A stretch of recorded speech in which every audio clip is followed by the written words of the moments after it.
Hey guys, in this video I'll be unboxing Redmi Note 7. So opening the box, firstly we have this leaflet which consists of SIM ejector tool and then some documentation. Xiaomi also included a clear case. Next we have the phone, which we will talk about in the later parts of the video. So also in the box we have the USB-C cable and a power adapter. Next, in terms of physical overview, on the front here we have the camera inside the water drop notch and the earpiece is at the top. Then down here we have on-screen buttons. To the right we have power and volume buttons. To the left we have SIM card slot. To the bottom we have speaker and USB-C port. To the top there is a noise cancelling microphone, a 3.5mm headphone jack and infrared. On the back we have the cameras with flash. Next to that is the fingerprint scanner, and then under that we have Redmi branding. I've never tried red before and Xiaomi calls this color as ruby red. Let me know what you think about the color and which one is your favorite.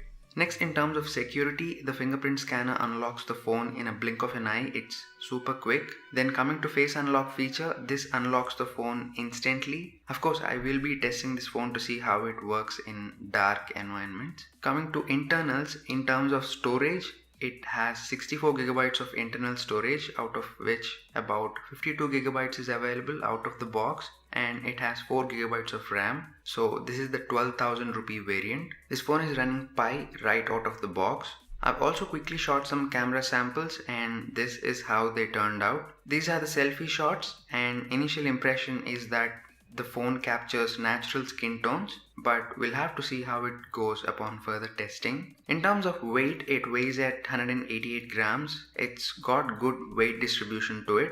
This phone comes with a Snapdragon 660 and specs on paper looks very competitive in the mid-range segment. So I'm really looking forward to reviewing this phone. So if you have any questions or video requests regarding the Redmi Note 7, let me know in the comments down below, and make sure to subscribe to my channel and hit the bell icon so that you don't miss my future videos. And as always, thanks a lot for watching.